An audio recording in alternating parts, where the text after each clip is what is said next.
And moving along now from grade school into teen years, did your family, were they, I realized money was tight in that time.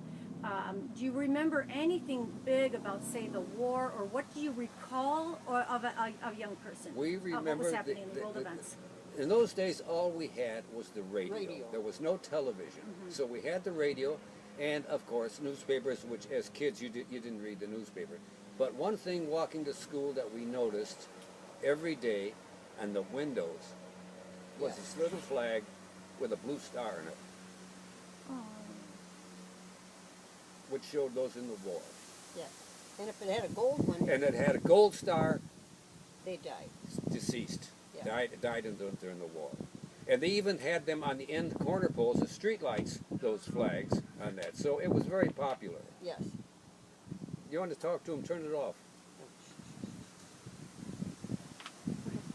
So, those are the things we did. And we walked to school, rain or shine, we walked to school. No one, my father did not, parents did not have a car, so we walked to school no matter what the weather was.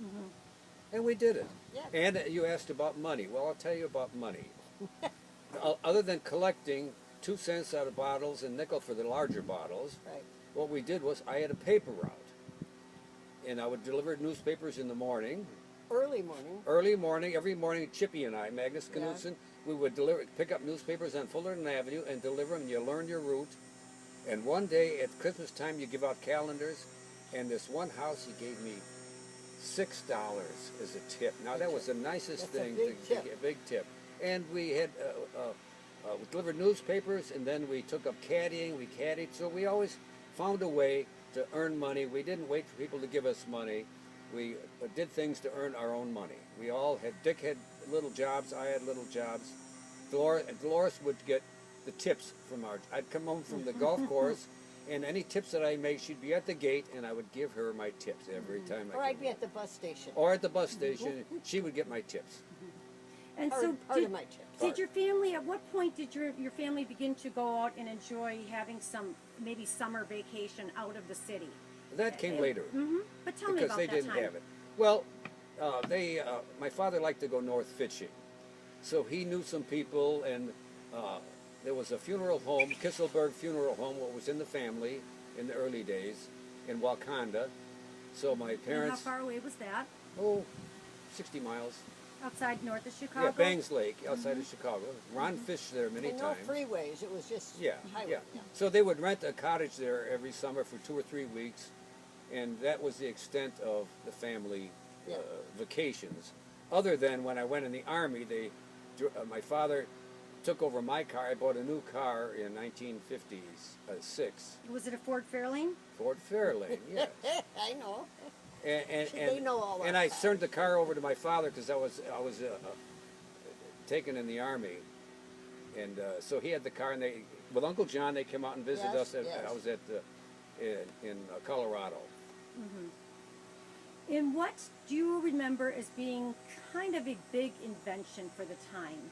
Clearly, I mean, what was happening in me growing up? I mean, there wasn't TV, or The if bi- anybody did have a The TV, big it was the unique. big invention was television because in about 1947, my dad bought a 16-inch Traveler TV that had a kind of a rectangular screen, and we had a Traveler 16-inch television set, and that was our first experience with television. Was So- that black and white? Oh, it was black and white. There was no And color. how much did you get? One channel, 3 channels? No, there were about 3 or 4 channels, but at 10 o'clock, at 10:30 at night, you would get a test pattern because the TV would go off.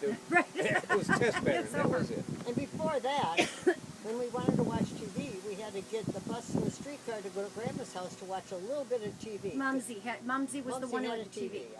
Now here is an important thing, Dawn.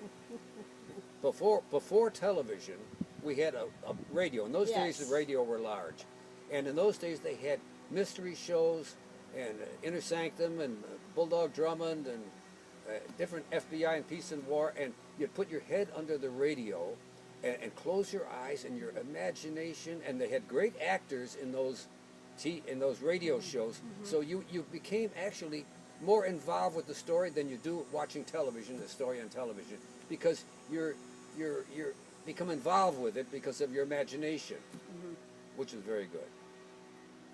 Now, That's kind of exciting too. how far apart are you two in age? A little bit more than a year, right? Yeah, right, 14, 15 So real months. close. So when he went on to graduating high school, you were still at Foreman High. Yeah. He then, well, before we get to that part, now we're getting older. We're getting older. These guys are having fun. They're having, you have a nice amount of friends, people over at the house would have enjoyable times and music and dancing and. Tell me about that because this Well, leads up to something here. First, we'll talk about education. Foreman High School, in those days, the teachers that we had there they would be equivalents to college professors today.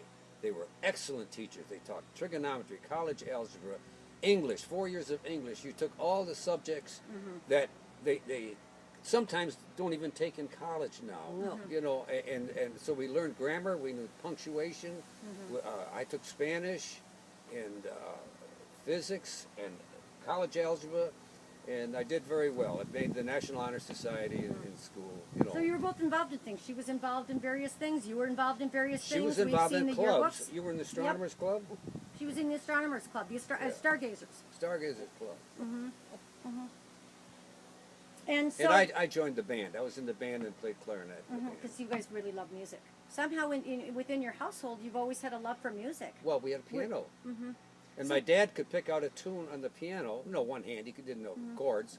But he could play the tunes, and I picked that up from him. So you had music in your household. That was an right. important And part. I can do that Mother always today. loved music. If I know a song, I can pick it out. I can play it on the piano. What So- did your mother love to listen to? Well, her favorite thing probably was the baseball games. Well, Oh, the music. sorry. Oh, but yeah. But she had music on music. all the time. She liked all the big all bands. The time, yeah. All the big bands of the 40s and 30s, and she knew the good music, and she would just listen. She was very enthralled with this Yes. with this music, and she was very, even with her shortcomings, she was very satisfied with life. She would crochet, she would knit. I still have a sweater today, with turtleneck green sweater, that she made for me in about 1956, and I still have it today, and it's still like new. Is that right? Yeah, beautiful sweater. How fantastic Yeah. and so creative. Yeah, she So was creative. creative. She'd put the beads in there, and how she Yeah. did that. Yeah. I mean, you'd have trouble learning how to do that today. Okay. So now we're moving up towards, you've got a car, you're getting ready, you graduated high school. Now you're running around with some friends, and at some point in the basement there, you all are having a party, and you meet this young man who strikes up a fancy with this one. Well, we used to. He was didn't go to Foreman, but he And was who are we friendly talking with about now? Foreman. Ron.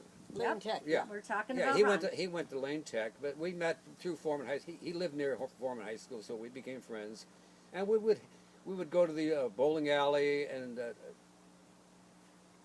GB's, we called it Goldhammer's Bowling Alley, and we got to know him, and we'd have parties, school parties in the basement, and of course Ron was invited, and Dick's had older friends, Friesenman and those guys would come, and I was a jazz fan, so I had good music down there. We played dance music, good music, and it was just a social thing. We had, of course, we had wine and beer and stuff, but it was. It sounds like such a fantastic way of life. Oh, I'll we had a tell great- you, we it had just a sounds great like time. really idyllic. It really does sound wonderful. It was really simple. See, because Not a lot of big you problems. didn't have the robotic effect of people with phones doing this all day instead of talking to you. See, that's the problem with today. Yeah, yeah. Now, before we switch gears and move towards you then going away to our Army, Germany. did you join the Army? Was No, that I was a drafted. draft? I was- Okay, so I that's was- how it went. I was drafted. What year is that? That was 1957. So that was a year after she and my dad got married. Right. So you weren't married yet. No. You weren't. You were a No, single I was man. I Uncle was Dick stationed single. at Fort Leonard Wood, breaking into the Army, and the first 8 weeks was at Fort Carson, Colorado, and then back to Leonard Wood for clerk typist school. Is For that the right? Second clerk typist. And the funniest How thing. fast were you Yeah. as a typist? I want to Well, know. here's the first thing. I didn't know anything about typing. But in those days, they had the typewriters that didn't have letters or numbers on the keys. It was up there. So you couldn't go like that. You had to look up here. So that's how you learned your proper fingering. I never heard that. Yes, that's how you learn. You cover that up and you look up here, and that way you're forced to learn where to put your fingers Yeah. instead of this, Yeah. you know. Yeah. And the funniest thing was we'd have these guys in clerk typing school, typing class, and they were all manual typewriters, and we had these big black guys, and we'd do a test, and the first word was the, and you would hear da da da, and then silence. Yeah. But I got it to 32 words a minute, which is slow, but it was something. Yeah. Yeah. And I'm gonna